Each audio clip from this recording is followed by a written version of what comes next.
Hola, ¿qué tal a todos? Bienvenidos nuevamente al canal Algo Muy Bueno. Estamos muy emocionados el día de hoy, ya que estamos en el 10º conversatorio acá en el canal, el cual estamos honrando a nuestros pioneros chilenos. Y hoy tenemos a un invitado muy especial. Su nombre es Raúl Ernesto Rivas Jiménez. Bien. El hermano Raúl nació en San Bernardo, en Santiago, el 19 de febrero de 1953. Fue bautizado en la Iglesia de Jesucristo de los Santos de los Últimos Días el 13 de enero de 1968, en la rama de la Cisterna del distrito Santiago Sur. Inició su servicio misional en la misión chilena a fines de 1973 y tras la división de la misión en 1975 sirvió en la recién creada Misión Chile Concepción hasta fines de ese mismo año. A lo largo de su vida ha servido en múltiples llamamientos, entre ellos obispo del barrio de la Cisterna y consejero en la presidencia estaca de la Cisterna, junto al presidente Eduardo Ayala Aburto, durante 11 años. En 1983 fue llamado como secretario ejecutivo del Comité del Templo en la época de la dedicación del Templo de Santiago. También prestó servicios en Brasil durante 23 años, donde formó parte de obispado, del Sumo Consejo de la Estaca, Santo Andrés, y como profesor de instituto. De profesión es contador, trabajó en industria y empresas en Chile y Brasil, incluyendo asesoría tributaria y representación comercial internacional, y desde el 2012 reside nuevamente en Chile, ya jubilado, sirviendo como consejero del Quórum de Elder, auditor de Estaca y obrero del Templo de Santiago como capacitador. Es padre de 4 hijos, todos sellados en el templo, quienes han servido misiones en Chile, Argentina y Estados Unidos. Actualmente cuenta con 13 nietos y uno en camino. Bien, hermano Raúl, bienvenido a este conversatorio. Por favor, sus palabras. Muchas gracias, Cristóbal. Un placer disfrutar porque yo ya, como les comenté, había visto uno de sus programas. Y es emocionante el trabajo que ustedes están haciendo, porque están recuperando tesoros del reino de Dios en nuestro país. Así que me impresiona cuando ya estoy en la iglesia más de 50 años. Entonces es impresionante cómo las cosas han pasado y el haber sido un testigo presencial del desarrollo del reino aquí es maravilloso. Muchas gracias por esta oportunidad. No, gracias a ustedes nuevamente. Tenerlo aquí es un privilegio. Bien, y vamos a presentar también a nuestro querido mosquetero, hermano Juan Rodríguez Layana. Él pertenece a la Estaca Zapadores, uno de los primeros en ocupar el llamamiento de historiador regional en el año 2011. Trabajó directamente con el historiador del área Chile, Rodolfo Acevedo.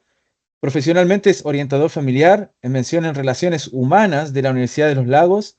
En aquellos años de estudiante cumplió funciones como dirigente universitario. Fue miembro por 13 años de la Democracia Cristiana, situación que le sirvió para generar algunas gestiones para la Iglesia junto a líderes de la sociedad civil. También se ha desempeñado como dirigente scout y como dirigente nacional de la Coordinadora Nacional de Apoderados de Chile desde año 2006 a la fecha. En el año 2018 fue presidente del Consejo de la Sociedad Civil de la Superintendencia de Educación a nivel nacional. Además posee un diplomado en capacitación docente de neurociencias. Finalmente es un investigador independiente y actualmente se encuentra documentando la 100 historias de pioneros chilenos entre el año 56 y 1990. El cual es un privilegio de tenerlo aquí nuevamente, hermano Juan. Sus palabras. Excelente, Cristóbal, muchas gracias por estar nuevamente. Y en el 10º, qué increíble, cuando recién partimos en el primer conversatorio, con mucha gana, con mucha emoción, y como escuchábamos a Raúl, esto es algo inédito que yo no lo había visto, pero que tiene que ver como hilo conductor lo que dejó justamente Rodolfo Acevedo de tomar en cuenta a la vida de nuestros pioneros chilenos, de Arica, Punta Arenas, Isla Juan Fernández, Isla de Pascua, y reconocerlos y escuchar de sus historias que tanto necesitamos en esta época, en este tiempo. Muchas gracias por estar en el canal Algo Muy Bueno, Cristóbal. A usted, pues, hermano Juan, a usted, por su apoyo incondicional. Bien, entonces, vamos a empezar de lleno con este lindo conversatorio. Así que, hermano Raúl, usted es el protagonista el día de hoy. Por ende, Nos gustaría a usted como pionero, que leyendo su biografía vi que se bautizó en el año 68. Así que por favor, si nos puede ir conversando de su conversión, de su linda experiencia al unirse a la Iglesia de Jesucristo de los Santos de los últimos días. Ya, fue algo muy, muy especial porque fue con 14 años y yo siempre desde niño sentí inclinación hacia lo espiritual, de forma natural. Y en Chile, como en todo Sudamérica, la influencia de la Iglesia Católica era la predominante. Entonces, aunque no me encajaban algunas cosas, por ejemplo, yo nunca rezaba, sino que yo oraba, pues lo sentía así, ¿no? Pero eso me hizo siempre acercarme a Dios y tratar de tener una relación muy personal con Él como niño. Yo me crié en un ambiente muy duro emocionalmente, sin afecto en la niñez. Entonces, eso que hizo que yo me volcara a esa fe que yo sentía. Y después, con el tiempo, yo supe que el primer contacto que hubo con misioneros, con mis padres, fue cuando yo era muy chico todavía. Yo ni supe que eso pasó. Vivíamos en San Miguel. Luego, mi padre compró una casa nueva en La Cisterna, allá en el paradero 26 de la Avenida, y llegué ahí con 13 años. 13, 14 años. Y yo participaba en la Iglesia Católica por ese deseo particular que tenía de buscar lo espiritual en mi vida. En la Gran Avenida, en el paradero 6, cerca donde yo vivía, había una tremenda iglesia católica, la iglesia de San Miguel. Ellos eran dueños como de 3 cuadras, porque tenían un convento, había un colegio muy, muy connotado en ese lugar, el Instituto Miguel León Prado. Entonces, tenían muchas propiedades ahí. Y en esa época los sacerdotes eran americanos, norteamericanos. Y con un amigo que conocí en la iglesia, él me invitó a ser monaguillo. Y yo partí con él. Entonces yo sentía mucho afecto por las cosas de Dios. Pero ahí yo tuve algunos golpes muy duros. Porque, por ejemplo, al domingo, al ayudar, me acuerdo, teníamos que, como parte de la misa, pasábamos, yo no sé cómo se llama eso, pero era un aparato así como un pedazo de palo de escoja, con un bolso café oscuro, donde la gente colocaba dinero. Y en ese lugar, yo, en la mente de un niño, ¿no?, de 12 años, yo me chocaban las cosas que yo veía. Por ejemplo, en la parte de atrás de la iglesia estaban las personas más humildes. Y en los primeros asientos estaban las personas más pudientes. Entonces, yo recuerdo, ¿sabes qué me quedó grabado? Una viejita, una abuelita, se notaba muy pobre, y ella con mucha vergüenza echó un par de monedas. Eso me tocó mucho, ¿sabes? Y después yo veía que en la parte de adelante, donde estaba la gente que era muy amigo de los sacerdotes y hacían negocios, en esa época como había, recuerden que las iglesias tenían exención tributaria, entonces Chile era muy pobre, estoy hablando de esos años, era pobrísimo. Entonces ellos traían, los sacerdotes católicos la iglesia traía unos vehículos norteamericanos y hacían negocio con ellos, yo veía eso. Entonces, claro, me daba cuenta que los sacerdotes compartían solo con ellos, no con la gente de atrás. Estas cosas me chocaban mucho, ¿entiendes?, al participar. Después me invitaron al día sábado, que era cuando más los jóvenes querían ir porque habían matrimonios. Y como parte de eso, las personas, los padrinos les daban dinero. Ya por haber ayudado, ¿no? Y yo veía que se empezaban a disputar las sotanas a garrote limpio en la sacristía. O sea, ¿entiendes? Todas esas cosas me chocaron, pero muy fuerte. Un sacerdote, yo no podía entender por qué había en otra iglesia, porque dije, pero ¿cómo? Si nosotros adoramos a Dios, ¿a quién adora la otra? Y le pregunté a un sacerdote, me acuerdo que se llamaba Peter, y como un niño, ¿entiendes? Un niño de 12 años preguntándole a alguien que se supone que era tu líder espiritual, que no solo era eso, pero era muy alto también. Y él dijo, yo le dije, ¿pero en quién creen? Me dijo, ellos no creen en Dios. Y yo me lo tragué al tiro. Entonces, y después fue muy duro porque como digo, era una tremenda, ellos eran 3 cuadras que pertenecían a la iglesia. Ajá. Y había una jovencita de unos 22 años, muy tierna, que nos trataba muy bien, y después supe que ella estaba embarazada de uno de los sacerdotes. Entonces, eso fue un golpe, pero lo que hizo eso es destruir mi fe. ¿Se fijan? Eso me dañó mucho como jovencito. Y justo después de eso nos cambiamos a la cisterna. Entonces, en mi corazón endurecido, yo no quise saber más de la religión. Me desinteresé por eso. Y un día, cuando yo estaba allá, tenía un muy buen amigo, llegué a la casa como a las 5 de la tarde y encontré a 2 misioneros. Y estaban terminando la charla, porque mis padres le habían pedido que no volvieran más. Entonces estaban medio tristes ahí, y yo los saludé, y me dijeron, con muy poca expectativa, pero me dijeron si yo quería escuchar un mensaje. Y yo les dije que sí, y me puse a escuchar ahí. En esa época usaban hasta un franelógrafo, ¿sabes? Con franelógrafo, con una figurita con franela atrás, y ahí escuché yo estaba muy escéptico después por la mala experiencia que había tenido en la Iglesia Católica. Entonces yo tenía muchas preguntas, pero lo que me impactó es que todas las preguntas que yo hacía había una respuesta lógica, que hacía sentido, y literalmente sentía que me hinchaba el corazón. Entonces seguí preguntando. Ellos estaban muy impresionados, los 2 misioneros, porque recién le habían pedido que se fueran, ¿no? Y al final yo estaba interesado. Y uno de ellos me preguntó así medio tímidamente, dijo, si yo estaría dispuesto a ser bautizado en la iglesia. Y yo le dije que sí. Ahí casi se desmayaron ellos, y mis padres. Entonces me preguntaron si yo quería conocer la capilla. La capilla de Adrisa, habían 2 capillas en Santiago. ¿Usted recuerda los apellidos? Disculpe, los apellidos de los misioneros. Wayne Holton Glenn y Montgomery. Montgomery, ok. Yo he tratado de ubicarlos, pero no he podido hacer un contacto con ellos. No sé, están muy viejitos, y ya no están vivos, no sé. Pero entonces yo fui a la capilla, eran unas 12 cuadras.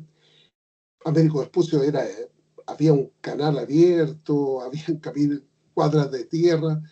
Entonces, y cuando yo tuve una experiencia tan impresionante, Cristóbal, hermano, al ver la capilla, como le digo, habían 2 capillas en Santiago, Ñuñoa y Brisa. Saben que lo que yo vi fue tan impactante, porque yo vi el edificio de la capilla, la cisterna, pero yo vi un lugar lleno de luz. Claro, que yo vi un edificio que brillaba. Y me impactó tanto, y cuando entré, fue un contraste tan grande, porque para el catecismo, todo eso ocurrió cerca del colegio. Yo estudié en el colegio Francisco Andrés Olea, ahí en la Avenida Mata, con Serrano, y nos llevaban a una iglesia que estaba a 1 cuadra de ahí. Pero para mí era lúgubre. O sea, todo en la iglesia todo era muy poca luz, madera, todo oscuro, lúgubre, y que inducía al miedo. Entonces, este fue un contraste. Imagínate, yo encontré un lugar lleno de luz, y lugares salas de estudio, los colores eran claros. Entonces, para mí fue la idea de la luz que yo vi era luz divina. Entonces yo recibí un testimonio en la primera charla. Entonces, ese fue el proceso de conversión, y que me cambió la vida totalmente en adelante. Raúl, una consulta. Tú dices que te bautizaste en el año 68, 14 años. Claro. Sí. ¿Y en enero? Sí, en enero. Ya. Enero, sí. Hacía calorcita entonces. Correcto. Ya. Y bueno, el 68, claro, tú mencionas, es interesante lo que mencionas, estas palabras que sacan más palabras. Que se vivía una situación de pobreza en general a nivel Chile era muy pobre. Claro, a nivel de la sociedad en su conjunto. O sea, yo todos los días, yo veía niños que pasaban a la casa descalzos pidiendo pan duro. Oh, Es una experiencia de Mira, todos los días. claro. En ese tiempo estaba Frei Montalva de presidente. Correcto. Sí, bueno, él fue uno de los que generó que la instrucción básica fuera obligatoria. Se avanzó Sí, en la básica, por lo menos. Pero muy cierto lo que dice, bueno, yo nací el año 68 en abril. ya, Y la iglesia llevaba entonces, cuando tú te bautizaste, llevaba apenas 10 años, era un niño todavía la iglesia. Y qué claro. privilegio el que te hayas bautizado justamente en un lugar donde ya la capilla estaba hecha, ¿verdad? Estaba hecha, claro. Claro, bueno, yo me bauticé el año 82, tuve que ir a una casa que para mí era lo mismo que tú dices, era brillante, era especial ir a un lugar donde estaba dedicado para eso, a pesar de que era una casa. Correcto. Y me encantó escucharte que tu fe personal, privada, ya la tenías ya y andabas buscando más. Entonces, y obviamente esta contradicción que se te presentó ante el trauma de saber de una niña embarazada de un sacerdote, claro, genera en un niño esta condición, ¿verdad? De Claro. irse para adentro, o sea, de Yo no era muy creerlo. cercano con ella, entonces me afectó mucho. Claro, porque la visión que todos tenemos antes de ser miembros del catolicismo es que los sacerdotes católicos son incólumes, Claro. se dedican a eso nomás. Pero bueno, pasando a otro tema, ¿y qué significaron los primeros meses para ti? Que es una pregunta, ¿cómo viviste la juventud entonces? Y la otra pregunta es, ¿cómo fue tu primera impresión cuando te llamaron a misión? Que son dos cosas interesantes. La experiencia a lo largo de tus 14 años hasta los 18, 19, pero también tu primera impresión de saber que fuiste llamado a una misión. Ok. El proceso fue así. Yo no solo mencioné esto porque es una parte muy dolorosa de mi niñez. Yo crecí sin afecto materno. ujú, Entonces eso es muy duro para un niño, porque para un niño es su mundo, ¿entiendes? Y es su seguridad. Correcto. Entonces me crié con ajá, mucho temor, con mucha inseguridad. Y eso hizo que buscara a Dios. Yo lo sentía muy personal, no lo sentía como una mera idea. Y entonces yo había encontrado la verdad, pero el problema es que yo era igual un joven lleno de complejos, con una autoestima bajísima. O sea, yo tenía problemas para hablar con alguien en la calle. O sea, yo me colocaba rojo de hablar con alguien que no conocía. Entonces, yo tenía el problema de el entusiasmo de haber encontrado la iglesia de Cristo, pero resulta que era una iglesia de Cristo que había que ser muy participativo. Yo me acuerdo que los misioneros me pidieron que hiciera la oración el día de Motín, yo casi me morí. O sea, yo sufrí todos los minutos del himno pensando en que tenía que pararme frente al público y hacer una oración. Traté de memorizar. Fue una cosa muy, muy dura, pero entonces yo vivía en ese contraste de esa inseguridad personal. Entonces yo tenía que agarrarme con todo de Dios y Él me ayudaba y yo vencía. Y así fue creciendo de a poco. En esa época estaba Eduardo Jiménez, que tú debes haberlo conocido. Él ya estaba en el barrio. Y entonces, para mí fue un cambio, pero brutal, porque encontré el reino de Dios y habían tantas oportunidades de crecimiento ahí, pero a mí me daba terror, porque todo implicaba dar una clase, relacionarse con otras personas. Eso ujú. fue un desafío muy grande para mí, muy grande. Yo me siento muy identificado con esa escritura que dice que Dios tomó a los débiles y despreciados mundo para hacer su obra. Porque yo, digamos, en padrones sociales, intelectuales del mundo, yo era nada. Entonces, más todos esos traumas que me dieron mucha inseguridad. Entonces yo me tomaba de Dios con todo y Él me hacía crecer y yo notaba, yo me daba cuenta que era capaz de orar, después de repente era capaz de dar una clase, aunque me remorí la primera vez, y Ujú. después fue superintendente de la AMM en el barrio. Entonces fue un proceso de crecimiento que yo me daba cuenta que si yo me acercaba a Dios, Él suplía todo lo que yo no tenía. Mm. Y por otro lado, a mí me ha ayudado mucho esa experiencia en el sentido de que yo sabía que no tenía nada de lo cual sentirme orgulloso, porque yo llegué con nada. Y el Señor me fue dando todo, o sea, talento sobre talento, habilidad sobre habilidad. Y entonces ese fue un proceso extraordinario. Y esa fue mi juventud, 14, 15, 16 años, 17. Entonces la iglesia se volvió todo mi vida. Y enfrentamos los problemas políticos que se dieron muy fuertes con el gobierno de la Unidad Popular. Y en esa época en que el desafío era filosófico, ¿no? Correcto. Que era muy duro. Yo me acuerdo que había postulado a la universidad, yo quería estudiar psicología, y ustedes recuerdan cómo era el pedagógico, o sea, el pedagógico, le decían, estaba muy influenciado políticamente, y yo me acuerdo que di la prueba, conseguí el puntaje que necesitaba, pero ahí indicaron de que para poder entrar se requerían instancias adicionales, una de las cuales incluía una entrevista. Y allí preguntaban cosas de religión. Y era muy evidente el hecho de que estaban haciendo un filtro.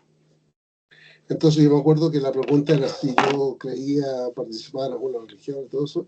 Y yo me acuerdo que cuando me tocó eso yo sabía lo que iba a pasar. Entonces dije, si yo miento, voy a pasar, pero si no voy a negar lo que yo sé. Y lo puse, ¿no? Y evidentemente no quedé. Y siguieron pasando otras personas que tenían menos puntaje. Entonces eso fue una cosa que me chocó, me dejó muy decepcionado por los planes que tenía. Y en esa semana me llamó Richard Brinkhall. De los Mormon 4. Claro, pero él volvió. Sí, pues en el sistema educativo estuvo. Como coordinador de seminarios e institutos para Chile. Correcto. Le inició al Lito. Claro. Incluso yo, el hermano Bracha, que fue un supervisor de seminario al inicio, una vez compartió una experiencia y yo creo que es bueno comentársela. Con todo el problema que, no sé si recuerdan de esa época, pero la Escuela Nacional Unificada y todo eso, era un ataque filosófico al cristianismo directo. Entonces, el hermano Brache dice que él fue a hablar con el presidente Harold Billy y le preguntó cuándo debían empezar el programa de seminario en Chile. Y lo normal era planificar eso para 2 o 3 años, con todo el trabajo que significaba iniciar un programa así. Pero él dice que el presidente Lee, ya estaba el gobierno de la Unión Popular, miró hacia lo alto, pensativo, y dijo, hermano Bracha, Chile tiene que empezar ahora. Y él se sorprendió mucho, que era loco. Claro. O sea, ya había pasado el año y todo eso. Y eso implicó que llamaran a Richard Brinkhall, que había sido misionero en Chile. Y eso significó un esfuerzo tremendo. O sea, él tenía, de hecho, un presupuesto abierto. Porque la idea del Señor para proteger a la juventud de la iglesia filosóficamente era usar el programa de seminarios e institutos para fortalecer doctrinalmente a la juventud de la iglesia en un desafío tan fuerte como ese. Contrarrestar esas ideologías, claro, esas doctrinas que habían fuertes. Claro, entonces en esa época yo había terminado de estudiar como contador, pero yo no había preparado mi tesis. Y Ricardo Brinkham me entrevistó y me dijo, yo me acuerdo que vivía en una casa ahí en Ricardo Lyon. Y con el Leodoro Yañez, me acuerdo, en una casa grande ahí. Y él me habla de la idea de servir en misión. Una cosa que a mí me chocó porque yo pensé que eso era para gringos, ¿no? Entonces fue un choque por un lado, pero fue una cosa, o sea, a mí me ilusionó, dije, chuta, serví como misionero, como los que yo veía. Pero una cosa que me defraudó era saber el costo. El costo era muy alto de una misión. Y el problema es que en esa época nosotros llegamos a tener 600% de inflación en Chile. Un montón. Entonces yo me acuerdo que junté como 3 sueldos completos y me apoyaron, entre otros, Perla García, Juan Bravo, que se habían casado hace poco, compañeros de trabajo, me dieron más dinero. Claro, y entonces, o sea, era mucho dinero, imagínate, como 4 sueldos, pero en dólares, cuando lo llevaron a misión, lo transformaron a dólares, era irrisorio.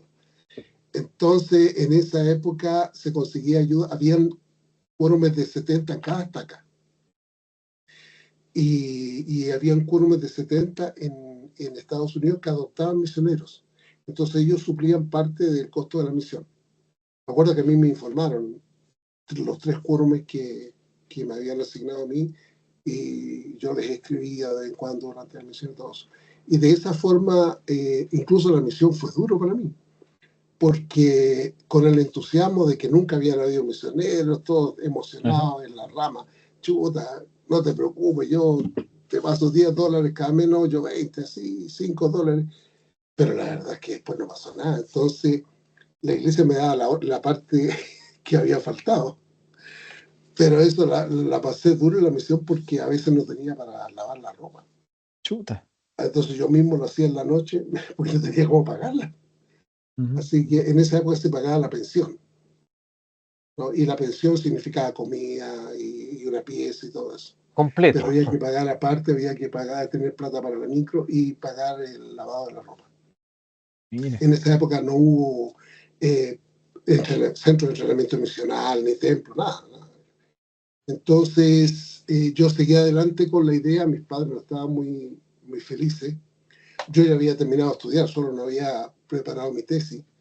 Y entonces fue muy emocionante, pero fue asustador porque yo un día partí en la micro a Alcántara 360 con mi maleta.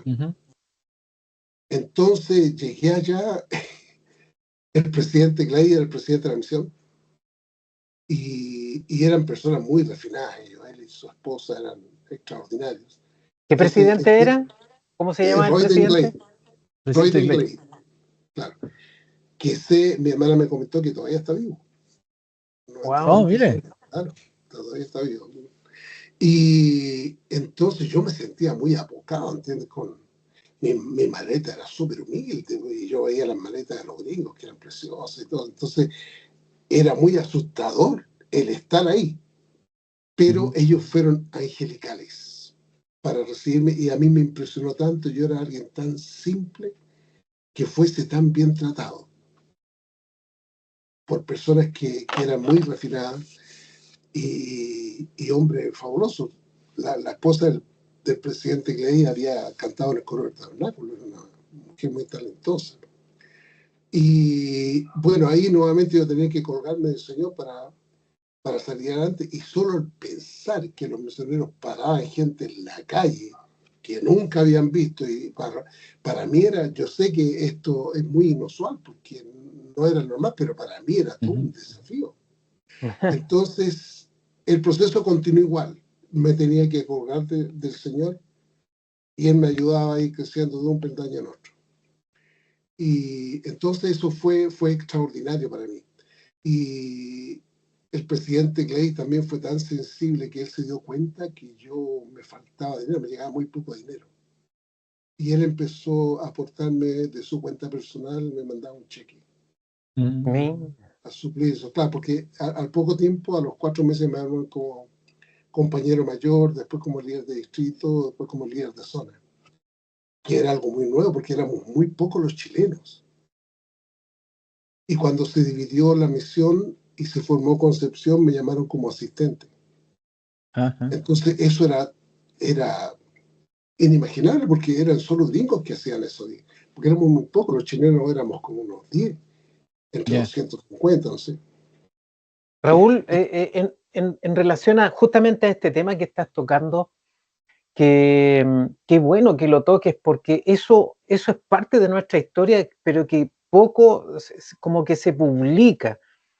Y qué bueno que yo creo, Cristóbal, que parece que uno de los primeros pioneros que tenemos que está conversando derechamente de esa otra parte, que es la parte socioeconómica. Sí. Y que, mira lo que te voy a decir, Raúl, el presidente Gordon B. Hinckley en enero del año 2001, cuando lanzó el Fondo Perpetuo, de manera explícita decía que los misioneros latinos, cuando se unían con los misioneros norteamericanos, veían cómo ellos progresaban tan rápidamente y tenían algunos un año de universidad a los 19, 18 años, o 2 o 3, y que como Latinoamérica eran países en vías de desarrollo, pobres en rigor, cuando volvían de misión, dice el artículo del presidente Gordon B. Hinckley, venían con todas las ganas por haber visto a norteamericanos en otra dimensión prácticamente, porque hablaban de las universidades. Claro, otro mundo, o sea, no rompían esquemas. Entonces, pero el presidente Hinckley dice, pero lamentablemente, cuando volvían, dice él, a sus hogares, a sus estacas, volvían a caer en la miseria, dado que provenían de familias pobres y algunas veces disgregadas. Bueno, mi caso así fue, Raúl.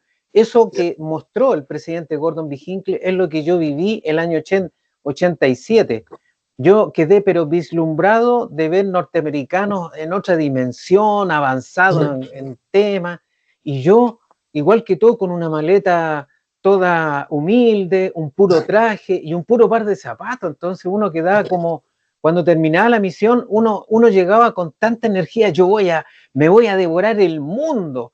Pero cuando uno pisaba la realidad en Chile, realidad era un golpe muy duro. Entonces eso te trastocaba. Y el presidente Gordon B. Hinckley dice que muchos de esos misioneros en Latinoamérica o países pobres volvían a caer en el círculo de la pobreza y no podían liderar bien la iglesia. Correcto. Yo creo que tú tocaste un tema que es lo que ha pasado también para ver tanta inactividad en estos momentos en Chile, porque los compañeros, la mayoría de los compañeros que yo conocí en la misión, pocos los he visto en la iglesia, porque no es fácil cuando uno vuelve de misión y quiere casarse, quiere una familia, quiere ser profesional, quiere generar recursos, servir en la iglesia, porque para mí la iglesia fue mi primer amor. Yo también me bauticé a los 14 años como tú. Entonces, estas experiencias se van entendiendo ahora, yo diría de Arica a Punta Arenas, porque así era nuestro Chile en aquellos años. Hoy día los jóvenes tienen mayores facilidades, incluso con tarjetas de crédito, comprar 5 trajes, no sé, pero en esos tiempos era así, era a la suerte de uno nomás, y algunas veces uno obedecía y vaya a misión nomás, pues listo. Entonces, qué buen tema tocaste, Raúl, porque esas son las sensibilidades que la generación emergente debe escuchar, que no fue fácil. No había internet, no había correo electrónico, no escribíamos cartas de papel y muchas veces enrollaban una hoja de cuaderno y le mandábamos al correo. No era como hoy día. Hay una experiencia que me pasó ahí, por eso el amor del presidente Gley y de su esposa fueron esenciales para mí, porque lo que más me impactó fue que ellos me trataban con tanto respeto, cariño, como a los gringos que estaban a mi lado. Y yo me daba cuenta de la diferencia, pero jamás hicieron una diferencia. Incluso yo notaba que el presidente tenía mucho afecto hacia mí. Él era, no son como los latinos que nos abrazamos y todo eso, ¿no? Claro. Sino que una pose más de fría, presencia. pero yo, por ejemplo, me di cuenta en esos cheques que me mandaban. Y me acuerdo que él, cuando yo estaba en Rancagua, él me entrevistó, estaba en Quillota, me entrevistó en Viña, y me dijo, el de arriba me dijo, nosotros éramos como 10 chilenos, cuando mucho. Me dijo, tengo problemas con un misionero chileno. Y yo siento que nadie sería capaz de trabajar con él y de soportarlo, salvo usted. Y así me fui a mi segunda asignación, o sea, no voy a dar nombre ni nada, ¿no? Pero y yo sentía vergüenza de que un chileno estuviera haciendo una mala misión, ¿no? Y fue complejo, porque yo llegué a Rancagua y este misionero estaba de cumpleaños, entonces se fue a la casa, a Santiago, a celebrar su cumpleaños. Entonces yo llegué, no encontré a nadie, estaba desesperado, llamé al presidente de misión, y él me dijo, tenga paciencia, me dijo, si después la cosa se coloca muy dura, me llama. pero yo notaba esa confianza que él tenía en mí, además que crecía el liderazgo muy rápido. Pero yo recuerdo que estuve en Viña y yo tenía un solo terno. Un solo terno. Y estaban haciendo otro que me iban a poder mandar después. Entonces yo me acuerdo que era un terno café que yo tenía y una vez me equivoqué al ponérmelo, entonces yo rajé el forro, lo descosí. Ajá. Claro. Entonces, y yo no tenía idea. Entonces agarré una aguja y yo notaba que como que quedaba suelto. Entonces yo los tiré un poco y claro, lo dejé así, lo dejé recogido. Entonces pues me lo coloqué nomás y lo tiré y se descosió, no. Pero en Quillota conocí a un maravilloso hermano que era costurero, o sea, era sastre, y él me lo dejó impecable. Pero yo tuve que usar por un par de semanas, tuve que usar un ambo, ¿entiendes? O sea, tenía un vestón que era diferente del pantalón. Ajá. Y yo me sentía súper avergonzado porque todos los misioneros usábamos solo terno. Claro, de un Pero mi tono. compañero no dijo nada, pero unas misioneras que habían en ese distrito me lo hicieron notar y me sentí muy mal yo. Oh. Me sentí muy mal. Y después ya conseguí reparar eso y conseguir otro terno. Entonces, esas cosas pasaban. Y para mí todo era, o sea, todo dependía Señor. Incluso quien me dio mucha fuerza en esa época fue Gabriel de la Fuente. Tú debes conocerlo también, Cristóbal, ¿no? Sí, un buen amigo de Él mi era, papá. claro, y fue bueno porque él era líder de zona ahí en Villa. Entonces como que me sentía respaldado, ¿entiendes? Ajá. Y después otra cosa que fue muy emocionante para mí porque cuando yo entré a la misión, yo era un número impar, entonces yo sobraba. Entonces me mandaron a un trío en Viña, con el Elder Calderón, que era un peruano, y el Elder Orred, que era un gringo. Pero yo tenía muy claro que yo era el que sobraba ahí, pues y era porque no había... Y después al fin llegó un compañero, el de Laxman, y ahí me cambiaron a Quillota, y era un excelente misionero. Me acuerdo que trabajamos todo el día, caminamos como nunca, y una cosa que me impactó mucho, cuando llegamos a la casa, a la pensión, para ya descansar, claro, cuando nos cambiamos la ropa y todo eso, y él se dio cuenta que yo no tenía Carmen, se puso a llorar. Oh, claro. Entonces, a mí me impactó tanto su sensibilidad, porque dijo, somos iguales, servimos a Dios todos, y de repente dijo, chuta, él no ha pasado por el templo. Y a mí me impactó la sensibilidad de ese compañero. Mm. Y entonces eso me hizo apreciar más, yo ya apreciaba, el templo era una cosa maravillosa, nosotros veíamos fotos nomás, el templo era algo salado, pero sabíamos lo sagrado que debía ser eso. Entonces, esa es una cosa que también a mí me marcó. Y otra cosa que tiene que ver con la capacitación en un centro misional, yo cuando empecé en ese trío, no conocía las charlas, casi me desmayé porque me las mostraron así, era un archivo precioso con un color para cada charla. Pero yo pensé, jamás voy a memorizar eso, era loco. Ajá. Estaba con terror, Claro. tenía que memorizarlo. Entonces me acuerdo que estaba en una charla, bueno, yo estaba con mi escritura ahí, y la charla iba ahí, y de repente yo decía, pucha, esa escritura es perfecta. Entonces cuando los misioneros mencionaban la escritura, yo la tenía lista. Ah, Y me miraban medio raro, ¿eh? Y pasó en toda la charla, Ujú. porque yo había sido alumno de seminario. La verdad que casi nunca fui alumno, fui maestro desde el principio. Entonces yo amaba las escrituras. Y los misioneros dicen, pero ¿cómo si usted se sabe las charlas? Y dije, no me sé las charlas, pero conozco las escrituras.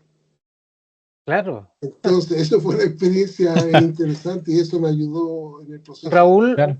por esas cosas de la vida, tú estuviste en Quillota.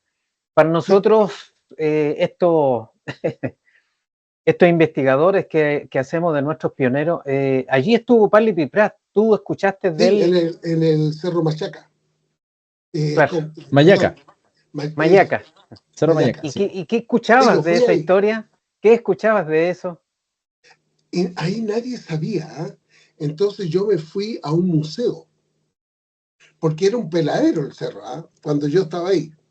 Pero fui a un Buen dato. museo para ver la foto y no, era un lago bonito, con mucha vegetación, pero no había en el lugar, incluso entre los miembros no conocía mucho de esa experiencia. Yo estuve 7 meses en Quillota. Mire, harto. Después estuve Harto. 7 meses en Rancagua. Es harto, o sea, un año al tiro. Esto fue casi 14 meses de la misión al tiro. Claro, pero yo en Quillota yo tuve la experiencia más sagrada de mi misión. Y fue a causa de... Yo creo que esto puede edificar. Les voy a compartir resumidamente. Yo trabajé con mucha fuerza ahí y había una familia, siempre hay en un barrio una familia que es de oro, que es maravillosa, que apoya a los misioneros, que son, y esta era la familia Vega.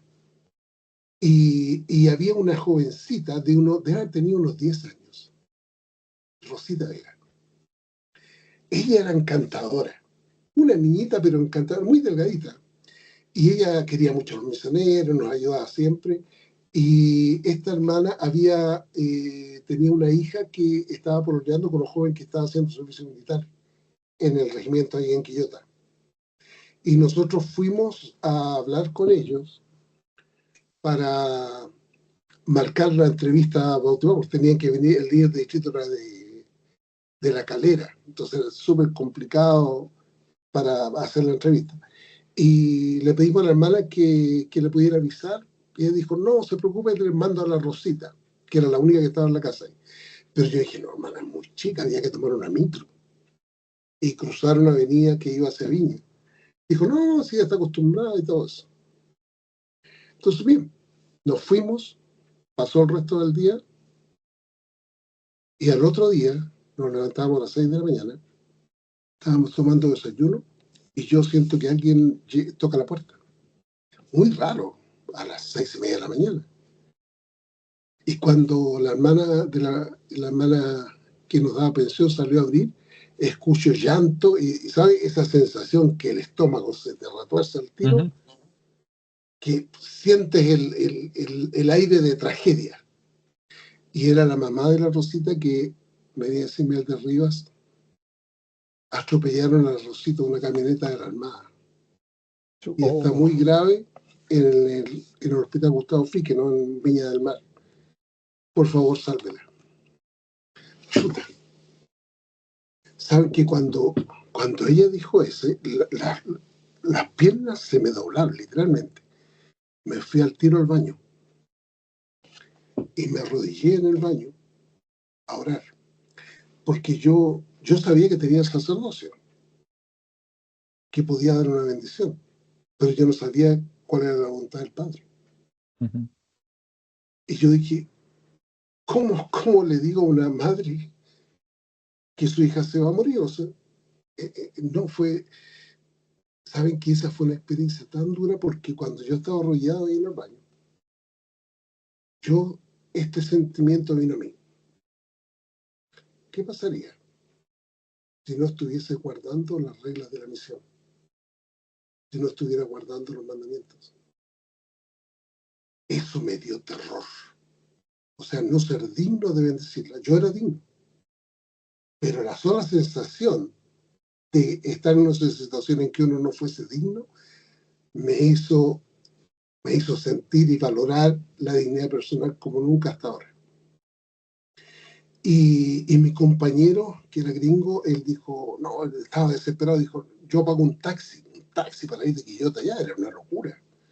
Solo había tren, entonces fuimos al tren, yo ya no pude comer, empecé a ayunar al tiro, y fue un calvario, todo ese viaje hasta Viña, sin saber, yo estaba orando continuamente, pero sin saber si el Padre querría que esa niña viviera. Y me sentía totalmente responsable de eso. El hospital es inmenso allá. Tratamos de hablar con el médico, pero nos dijeron que ella estaba en cuidados intensivos, tenía fracturas en varias partes del cuerpo, pero lo más complicado era una fractura en el cráneo, y que no permitía operarla. Y el médico le dijo a los padres que, con suerte, si la salvaban, iba a quedar para siempre en una silla de ruedas. Chuta. Entonces, ese era, imagínense, el informe que me dieron los padres y pedimos permiso para dar una bendición, pero tuvimos mucho rato que esperar. Y todo eso fue angustiante para mí. Eso fueron horas, 6 horas, yo creo, por lo menos. Y finalmente nos autorizaron dar esa bendición. Yo recuerdo que fue una experiencia tan impactante, porque yo sentía la misma angustia desde que escuché el llanto en la mañana, ese día. Pero saben que cuando pasamos, yo recuerdo porque era una puerta de aluminio, pasamos esa puerta y vino una sensación de paz tan opuesta como había sido la angustia. Saben que para mí fue impactante, o sea, era como día y noche. Y fue tan duro que no podía reconocer a la niña, porque le habían rapado todo el cabello. Y por los hematomas, ¿no es cierto? El color morado, o sea, tuvieron que decirme quién era. Y me acuerdo que había un médico y 2 enfermeras. Y yo me sentí incómodo al dar esa bendición con otras personas que no eran miembros allá. Ajá. Pero me acuerdo que mi compañero la ungió y yo di la bendición. Lo único que recuerdo es que yo le prometí que ella se iba a recuperar plenamente. Y no recuerdo las cosas que dije, pero lo impresionante fue que cuando terminamos, pues yo no me atrevía ni a tocar la cabecita. Lo hice muy suavemente. Y cuando nos terminamos, el médico y la enfermera estaban llorando. Había un espíritu tan impactante en esa sala que me quedé tranquilo por causa de la acción de paz y finalmente regresamos a Quillota. Y la madre de Rosita nos llamó el otro día llorando. Dijo: Elder, hablamos con el médico, le hicieron otra radiografía y no existía la fractura en el cráneo. Mira. El médico tenía una radiografía con la fractura y una radiografía sin la fractura. Y lo impresionante es que de ahí pasaron unos 3 meses, que completé los 7, y cuando me cambiaron a Rancagua, yo vi a Rosita corriendo a darme un abrazo de despedida. Entonces, esa fue la experiencia más fuerte que yo tuve del respaldo divino en un joven que era tan falto de talentos, pero que cuando Dios está con nosotros no hay nada imposible para Él. Entonces eso marcó toda mi vida.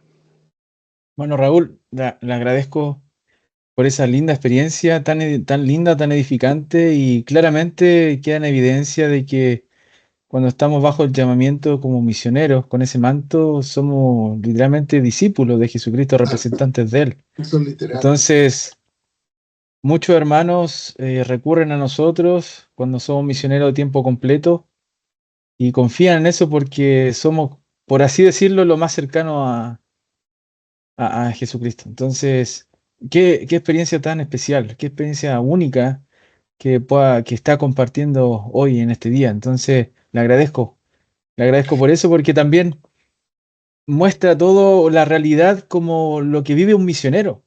Correcto, Porque así es. es tal cual. Yo en mi misión también tuve compañeros complicados, y porque yo siempre estaba con la idea de que la misión era todo flor de rosas. Todo celestial.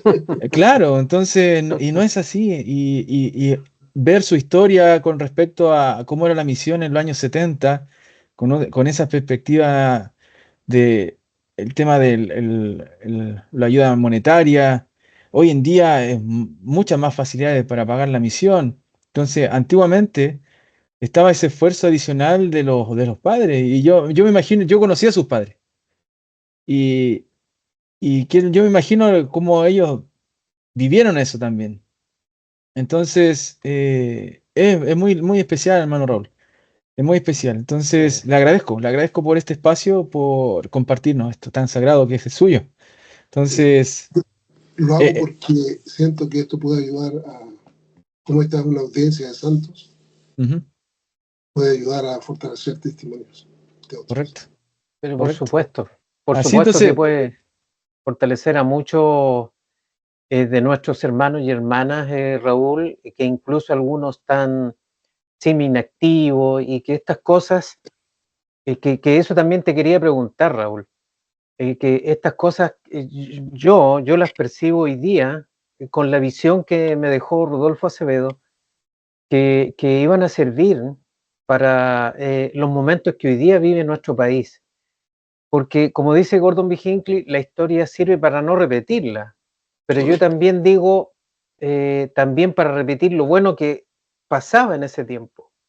Y tú señalaste que algo, pero fundamental, cuando dices que tú sabías que debías ser digno para dar una bendición de salud y eso te acongojaba el no serlo. Eso es clave que lo hayas dicho porque no hay otra manera de sentirse inspirado para dar una bendición de salud que ser digno, puro, limpio, y tú pudiste comunicarnos eso a nosotros. Y sí. entonces te quería hacer dos preguntas también.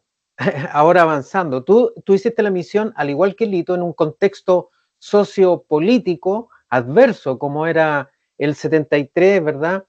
Y lo que estaba pasando antes. Por lo tanto, no fue fácil entonces generar, ir para un lado, para otro lado, sin que alguien lo estuviera observando. Y la otra pregunta es, ¿qué te parece a ti esto porque esto es inédito, lo que hace Cristóbal en este canal, lo que hace José Luis en la plataforma de Facebook, ¿verdad? Y otras cosas que van a aparecer pronto, como libros de Rodolfo. ¿Qué te parece que hoy día hayan 4.000 pioneros o hermanos que están escuchando esto? Hoy día es el 10º conversatorio y ha recibido muy buena, como te dijera, Recepción. Ujú. atención y recepción, porque nos escriben internamente. Entonces, ¿qué te parece esto de sacar a luz nuestras propias historias, nuestro propio libro, nuestro propio cultura, como somos realmente, como miembros chilenos? Claro, yo siento que es súper valioso porque estamos edificando el reino de Dios. Desde esta última dispensación que partió con la experiencia de José Miguel en 1820. Y estamos viviendo una época gloriosa. Esta es la única dispensación del Evangelio que no va a terminar en la apostasía. Todas las otras terminaron en la apostasía. Esta es la más gloriosa. Entonces, yo siento que nunca había percibido tanto desafío. Hay una cosa que yo la escuché, pero no la podía entender y ahora me queda súper claro. Una profecía del presidente Brigham Young cuando estando en Utah con todos los problemas que significó el éxodo, partir en un lugar que era tan seca la tierra, tan duro de comenzar la vida allí, él dijo de que en el futuro lo que le preocupaba no era esa persecución. Dijo, estamos acostumbrados a esta persecución y la podemos soportar. Pero lo que me preocupa, dijo, es que con los años habrá gran prosperidad entre los santos. Y esa prosperidad será la mayor prueba de la iglesia. Y a mí me costaba entenderlo. Y yo dije, pucha, no puede haber nada peor que te tiren piedra, te traten, te quemen la casa, te echen. Pero me doy cuenta ahora personalmente de que no hay una prueba tan dura como la que vemos ahora por causa del ataque del adversario a la filosofía misma del Evangelio. Es un ataque a los principios. Ujú. Eh, yo nunca pensé, yo nunca entendía cuando leí en el Antiguo Testamento que en el futuro los hombres hablarían, tratarían lo malo como bueno y lo bueno como malo. nunca me encajaba en mi cabeza cómo algo podía ser, y ahora simplemente lo estoy viviendo. Sí. Entonces, yo me alegro tanto de lo que están haciendo, porque si solo un hijo de Dios puede ser fortalecido por lo que ustedes están haciendo, y estoy seguro que hay muchos más que eso, esto vale la pena, pero de lejos. Mire, Y recuerdo un detalle que pues yo partí en diciembre del 73. O sea, nosotros teníamos toque de queda a las 7 de la tarde. Nosotros teníamos que correr para llegar a la pensión a las 7. Claro. Claro, al principio fue así, cuando yo estaba en Quillota era a las 7, después se fue cambiando a las 10 y todo eso. Pero me acuerdo que 2 veces nos tomaron presos mire. porque no conseguimos llegar a la casa. Preso. Sí, claro, porque estaba faltando, infringiendo el toque de queda.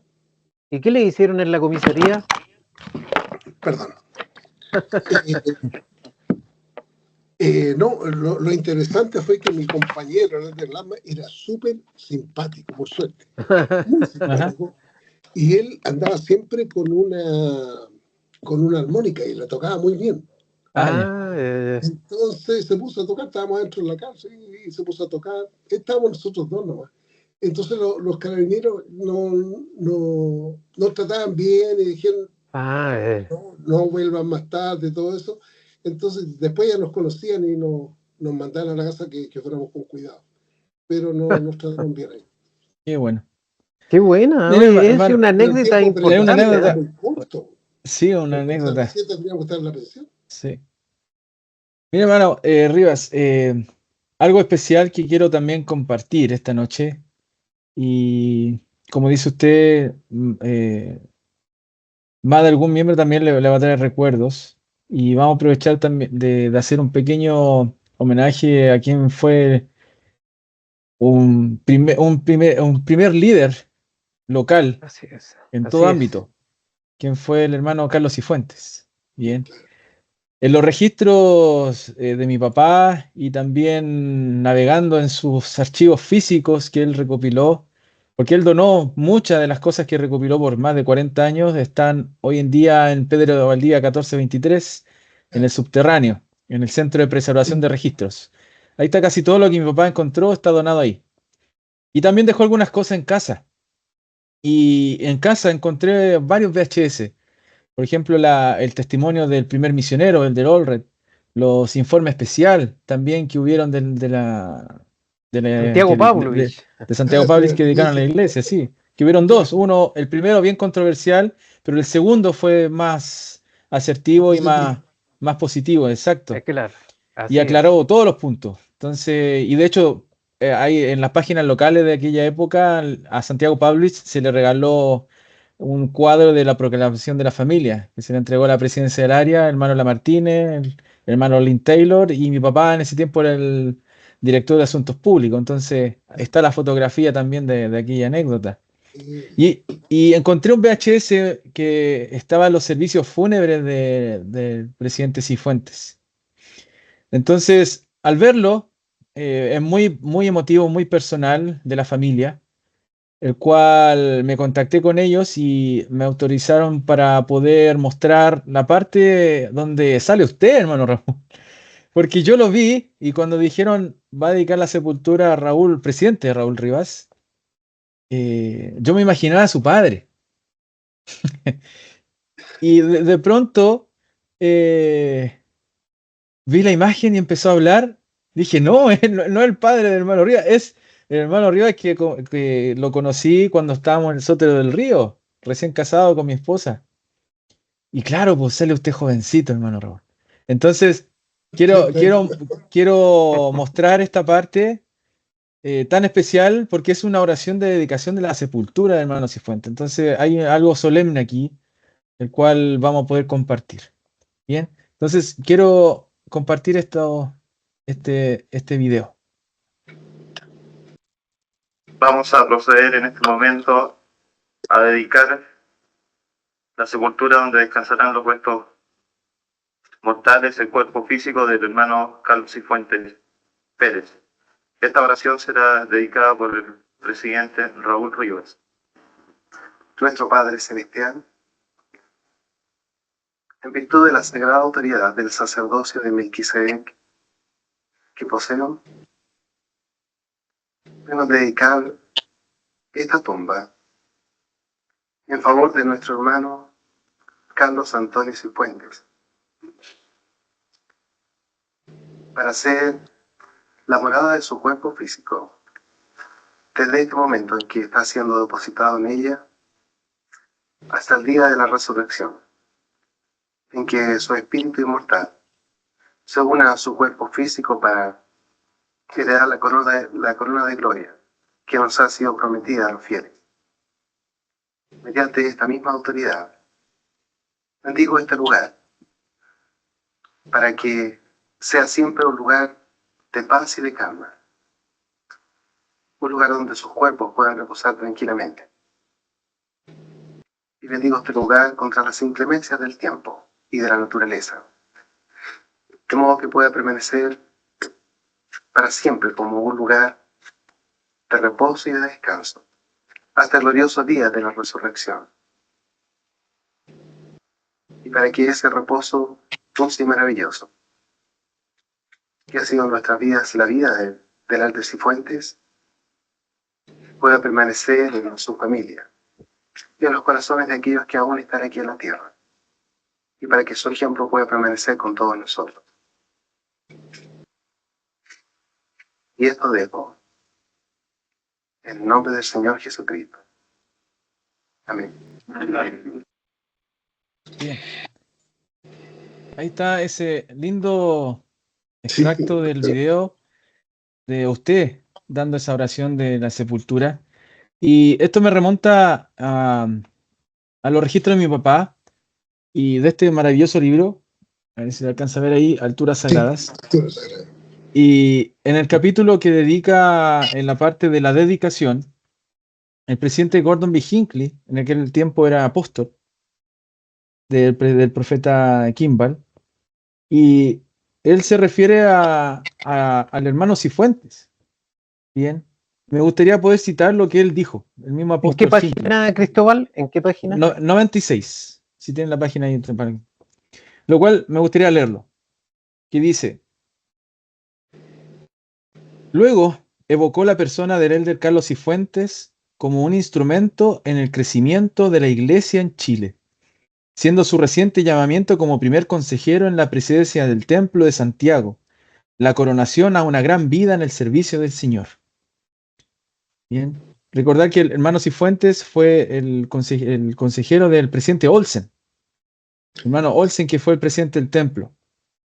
Bien, y luego de eso, mi padre escribe lo siguiente: el elder Carlos Antonio Cifuentes falleció el 20 de octubre de 1983, tan solo un mes y 5 días después de la ceremonia de dedicación del templo.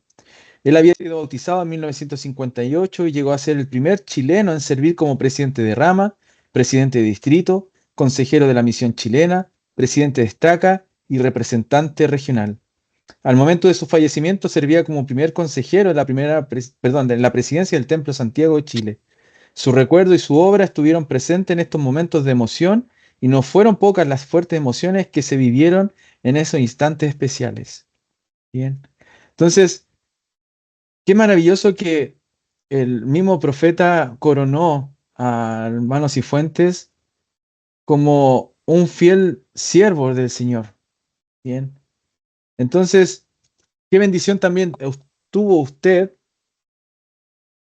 como lo vimos en su biografía, que fue el administrador ejecutivo del Templo de Santiago y tuvo esa bendición de dedicar la sepultura. Entonces, quiero que nos comente brevemente esta experiencia, cómo fue y qué recuerdo le trae, porque no sé si lo había visto antes, este video. No, yo nunca había visto ese video. De hecho, no me acordaba que yo había hecho eso. Pero tiene una directa relación con lo que pasó cuando fui llamado como secretario ejecutivo del Comité de Dedicación del Templo. Ajá. Yo tenía 30 años, hace 42 años, y era consejero del presidente Ayala. Y los miembros de una presidencia de estaca se les llama de presidente, por eso que él me mencionaba como presidente. Y yo me sentía muy muy extraña, ¿sabes? Pues el Elder Cifuentes, que era una tremenda autoridad en Chile, Ajá. y yo, un cabrito de 30 años, que era consejero de Estado, que siempre trataba presidente Rivas con un respeto que yo me sentía súper incómodo. Entonces, lo que pasó en esa época fue que me llamaron como secretario ejecutivo del Comité de Dedicación del Templo. El Elder Jim Cook era el administrador ejecutivo del área de Chile, Ujú. y el presidente Cifuentes necesitaba, él estaba a cargo de muchos de los detalles de la dedicación. Entonces, él estaba ya enfermo en esa época y yo tenía que todos los fines de semana a las 7 de la mañana buscarlo a su casa, Ajá. y ahí lo acompañaba a todo lo que hubiera que hacer. Él estaba muy debilitado ya. Entonces, a mí me llamaba, pero mucho la atención. Primero, el privilegio de andar con él y que él me tratara de esa forma, o sea, con todo un respeto. Yo era un joven de 30 años apenas, pero siempre me trató como presidente de Riga, y ahí eso me permitió ver el lado humano de él. Ajá. Muy impresionante. Para mí fue muy impresionante, porque él había quedado viudo y se había casado de nuevo con la hermana Elsa Colarte, que era muy amiga de su esposa. Ajá. Y él me comentó que la esposa le había dicho que cuando ella se muriera, él tenía que casarse con esta hermana. Oh, Entonces, y él me comentaba cosas así. Yo estaba, pero, porque me decía, presidente, imagínese, yo declarándome a una mujer a mi edad y todo eso. Entonces, dice que él usó eso nomás. Dijo, bueno, mi esposa me dijo que me casara contigo. Y esta hermana lo respetaba tanto como todo el mundo en Chile, ¿entiendes? Todo lo Sí. decía el presidente Cifuentes. Entonces, él me hizo algunos comentarios tan impresionantes porque me dijo, presidente Ríos, imagínese, estábamos recién casados, era súper complicado a la edad de él, ¿no es cierto? Y ella también era mayor, pero ella le decía presidente Cifuentes. Me dijo, presidente, ¿sabe que parecía sacramental la casa? ¿No? Me decía, presidente, no lo trataba como Carlos, ¿entiendes? Entonces, Ajá. yo vi una parte humana de él impresionante, impresionante. Entonces, para mí era una sorpresa, o sea, era el amigo de Apóstoles, el de McConkie, el de Packer, era amigo de ellos. Entonces, para mí era impresionante estar ahí apoyándolo a él. Ajá. Su condición se complicó tanto que a mí me liberaron como miembro de la presidencia de Estaca para poder solo atenderlo a él. Ya. Y en el trabajo me dieron un horario libre para que pudiera atender cuando fuera necesario. Yo recuerdo la primera reunión que tuvimos en el instituto que presidía el Elder Cook. El hermano Cifuentes ya estaba enfermo, no podía estar, pero estaba el de Jaramillo, el presidente Ayala, Ujú. Juan Castro Duque, y el presidente Espinosa. Los habían llamado a formar parte del comité con asignaciones. Ellos eran los líderes en Chile, ¿entiendes? Y yo, un cabro de 30 años metido ahí, me sentía muy incómodo. Y lo peor fue que cuando yo me senté, yo escuché a Elder Cook preguntarle a Elder Jaramillo, dijo, ¿y quién es ese hombre ahí? Chuta, yo pensé, me van a echar. Ajá. Pero él en inglés le dijo, no, él fue llamado como secretario ejecutivo, y ahí quedó tranquilo. Pero para mí fue impresionante, yo nunca había estado en esa cercanía con una autoridad general. Mira. Él enseñó algunas cosas de la escritura, no sé si sabe, pero él fue capacitador de autoridades generales en asuntos de protocolo, diplomacia. Entonces, él era una eminencia con la escritura, y yo ahí, Ujú. yo no podía creer las cosas que escuchaba, las anotaba como loco. Entonces, eso fue una experiencia increíble, porque después quedé trabajando con él con mucha cercanía. Conocí a su Ajá. esposa, que era celestial, hermano. Y él una vez me comentó, porque usualmente con el presidente de misión hablaban siempre en inglés, yo seguía la conversación en español. Ajá. Entonces me dijo, me doy cuenta que entiende todo lo que estamos hablando. Me dijo, y después en un comentario que él me hizo aparte, me dijo, yo aprecio mucho lo que usted hace como secretario ejecutivo, porque yo fui secretario ejecutivo. Él me dijo que profesionalmente había sido secretario ejecutivo del Quórum de los 12, coordinaba la agenda de los 12. Mira. Y entonces yo no podía creerlo, o sea, que le gustara el trabajo que yo hacía. Eso significó, bueno, fue un desafío grande porque nunca habíamos tenido un templo en Chile, nunca habíamos dedicado un templo, no teníamos idea de lo Ujú. que había que hacer. Y yo recuerdo que cuando yo revisé la lista, habían 600, 232 detalles que preparar. Mira. No habían computadores. Yo me hice una carta acá en papel con las actividades que vi, con esas 632 actividades que encajaban en tiempos diferentes. Había cuestiones hasta de diplomacia que considerar, invitación al gobierno. Había 1000 detalles que preparar. Y me acuerdo que usaba una pedazo de lana rojo en que íbamos avanzando día a día y chequeando las actividades. Entonces, eso fue para mí una experiencia extraordinaria. Mira, Y algo único. recuerdo un día que el presidente el Cook me pasó una caja de madera, más o menos así, y me dijo, prepare esta lista de cosas que van a ir en la cápsula del tiempo del templo. Y eso es lo que se coloca cuando se coloca la última piedra, Sí. donde está, dice, erigido en 1983, ahí está esa caja. Yo no tenía idea que existía eso. Y tuve que preparar la lista, todo eso incluía escrituras, diarios de la época, fotos del comité del templo. Entonces, todo era una experiencia extraordinaria, todo. Otro detalle que fue muy impactante para mí, el presidente estaba tan enfermo que yo tenía que llevarle un informe de las cosas que pasaban, entonces me asignaba a mí. Presidente, hay que ir a mirar el coro del templo. Yo sabía que era un coro, pero no tenía idea que había un himno que es solo para dedicaciones, que es el himno completo del Espíritu de Dios. Y yo recuerdo que tuve que ir, lo hacían en un lugar bien privado, en el Instituto allá en 18. Y yo iba en representación de él a escuchar, y él quería saber si estaba bien. La hermana Lochi Gallardo, la esposa de Raúl Gallardo, era la directora del coro. Eran más o menos 10 o 12 voces, pero muy buenas. Y yo jamás había escuchado ese himno. Yo sencillamente lo escuché y no podía hablar. Fue tan impactante, tan hermoso, que la letra me llegó al fondo del corazón. Y la hermana me preguntaba, ¿y cómo está el presidente Rivas? ¿Cómo está? Y yo no podía hablar, porque nunca había escuchado algo tan extraordinario. Y entonces, mucha experiencia, todo era nuevo, había tantas cosas, detalles que preparar. Entonces, eso fue una experiencia extraordinaria, el haber estado cerca. Recuerdo otra experiencia en que el presidente después lo internaron en un hospital que quedaba, yo no sé cómo se llama, por la calle Rancagua, cuando uno va a Sepulcro.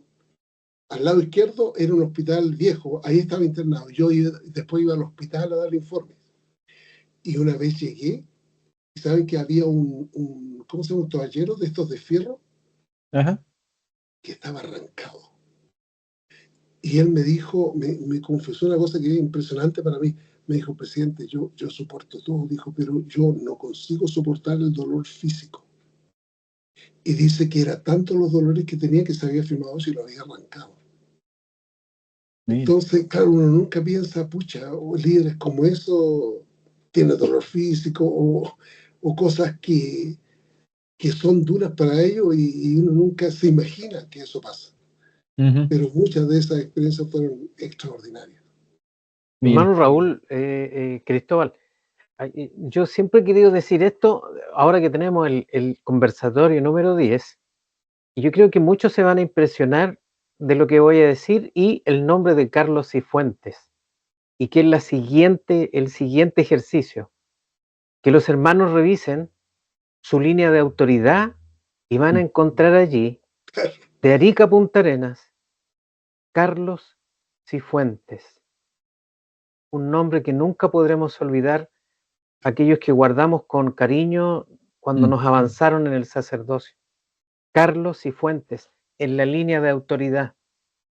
Es increíble cuando uno la revisa y es imposible no dejar de leer el nombre Carlos Cifuentes. Hermanos, comentando esto, cuando tú me pasaste el video, yo se lo mandé a mi yerno, que es Las Condes, a Cristóbal Sangüesa. Y le dije, mira, esto tiene 42 años, tenía 30 años. Y él me dijo, Carlos Cifuentes, dijo, está en mi línea de autoridad. Sí. Justo lo que comentó. Y de hecho, claramente todos deberíamos tenerlo, porque yo también en mi línea de autoridad que tengo acá, bueno, no se alcanza a ver, Por ahí la vamos a poner. Y también, pues, viene yo, mi padre, quien lo avanzó al sacerdocio a mi papá fue Carlos Zúñiga Campuzano. ¿Y Sí. quien avanzó a Carlos Zúñiga Campuzano? Carlos Cifuentes Pérez. Entonces, claramente, y más encima, el presidente Gordon B. Hinckley fue el que avanzó a Carlos Cifuentes. Entonces, por eso la línea de autoridad Carlos Cifuentes está en todo Chile, de Arica a Punta Arenas. École, Está él, así es. así de peso. Entonces, qué lindo, hermano Rivas, por compartir todo esto con nosotros. Ya llevamos un poquito más de una hora de conversatorio y el cual le agradezco este tiempo. Gracias a Y ustedes. Muchas gracias a sí, ustedes. nuevamente muchas gracias. Y ya para ir finalizando, quería mostrarle la foto de sus papás, porque yo a ellos les tengo un cariño muy inmenso. Desde mi juventud, desde que cuando pasé a diáconos, Claro, imagínense, ya más de 25 años atrás, yo lo recuerdo a él siempre con una agenda y un lápiz. claro. Siempre, Y con una siempre. letra espectacular. Y una letra muy maravillosa. Y él tenía una voz en particular también que siempre me llamaba la atención. Y también me llamaba la atención que él también fue de la FACH. Sí. Entonces, porque a mí me gustaba en ese tiempo los aviones y todas las cosas. Entonces, me encantaba su experiencia y su historia que contaba cuando teníamos noche hogar, invitaba a mis papás a su casa. ¿Y por qué tengo tanto recuerdo lindo de él? Porque cada vez que pasaba alguna historia en el barrio Sotero del Río, cuando recién se formó, ahí estaba él, escribiendo. Toda la historia del barrio Sotero del Río la escribió su padre, hermano Raúl Rivas. Él escribió todo, porque yo encontraba en los archivos de mi papá las cosas de Sotero del Río y firma de quién? Raúl Rivas. ¿Firma de quién? Raúl Rivas. Y anotaba todo, pero con lujo y detalle. Yo no sé si habrá otra persona que haya escrito con lujo y detalles cada cosa que pasaba en el barrio. Si volaba una mosca, ahí estaba escrita. Por ejemplo, encontré los registros cuando mi primer domingo que toqué el piano por primera Ya. vez. Ahí está el registro por parte de su papá. ¿Y cómo fue la Pero él fue el experiencia? secretario de tu papá. Sí, exacto. Entonces, pero él, a pesar de que ya no era secretario, Ya, después sí, su sí. llamamiento, él seguía Sí. escribiendo y escribiendo y escribiendo todo lo que pasaba en el barrio. Yo no sé si usted tendrá todavía sus cuadernos donde él escribió todo esto, porque mi papá digitalizó algunos en su tiempo, antes que él Ya. falleciera. Pero los físicos no sé si usted los tendrá todavía. No, mi mamá sacó esas cosas y solo se salvó uno que le pasó a mi hermana. Ya, ya por lo menos se rescató uno. Uno, Porque claro. la verdad es que eso a mí siempre me llamó la atención desde pequeño. Y el cual hoy en día agradezco harto porque se nos anima siempre a escribir nuestra historia, para poder valorar todo lo que pasó y tener una mejor perspectiva para nuestro futuro. Entonces, el trabajo que hizo su papá y lo que me marcó en mi vida, porque me llamaba la atención y yo desde ahí siempre me animaba a escribir un diario. Imagínense, mi papá también registraba las cosas, todo, pero yo ver in situ a su padre en el proceso de cuando pasa diácono, maestro, presbítero, todo eso, no, él no alcanzó a registrar que yo me fui a la misión porque justo nos cambiamos de casa en el Ya. 2007. Y yo salí en 2008 a la misión. Y de seguro también hubiese registrado también esa anécdota con lujo y detalle. Entonces también quería mencionar a su padre y honrarle a él porque él también fue un pionero. Fue Sí, alguien dejó tremendo que recuerdo de tu sirvió, papá. sí, él que sirvió con mucho amor, con mucha devoción y quien amaba mucho a su esposa también. Entonces, qué genial, hermano Rivas. De verdad, nuevamente, muchas gracias por haber tenido esta linda oportunidad de estar con usted Gracias a ustedes. y, Muchas y gracias. este lindo tiempo. Así que, hermano Juan, no sé si quiere decir las últimas palabras antes ya de finalizar. Bueno, solamente, Raúl, gracias por contarnos tan cosas especiales y que yo creo que muchos santos en estos momentos y amigos que van a revisar esta historia que queda en el canal de Algo Muy Bueno de Cristóbal, yo creo que van van a sentir ese mismo espíritu con el cual nos has dejado hoy día, de fortaleza, de que las cosas, aunque estén mal, con fe tienden a ordenarse después Ujú. y tener la paz que necesitamos algunas veces en medio de nuestros desafíos. Gracias por contarnos algo tan especial como tu vida y tu conversión. Gracias a ustedes por Gracias. la oportunidad. La verdad es que creo que nos demoramos en entenderlo. Yo me demoré décadas.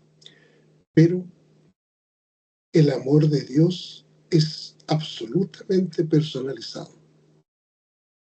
Yo sé por experiencia propia que el Padre conoce cada una de las cosas, incluso aquellas que nunca hemos compartido con nadie, que están en el fondo de nuestro corazón. Y la cosa que más me impactó es eso, es saber que nos ama tanto, que nos conoce más de lo que nos conocemos nosotros mismos, Ujú. y que solo de su mano podemos desarrollar a plenitud nuestro potencial como hijos de Dios. Así que muchas gracias por la oportunidad de recordar estas cosas y compartirlas. No, gracias a usted. Muchas gracias. Lindo Bien, trabajo que hacen, entonces, muchas gracias. Gracias a todos por acompañarnos en esta oportunidad, este conversatorio. Así que seguiremos compartiendo más experiencias únicas de pioneros para seguir fortaleciéndonos más adelante. Así que le agradecemos por todo. Que tengan una linda noche, que descansen y estamos en contacto. Bien, Ok, así que nos igualmente, vemos. muchas gracias. Chao.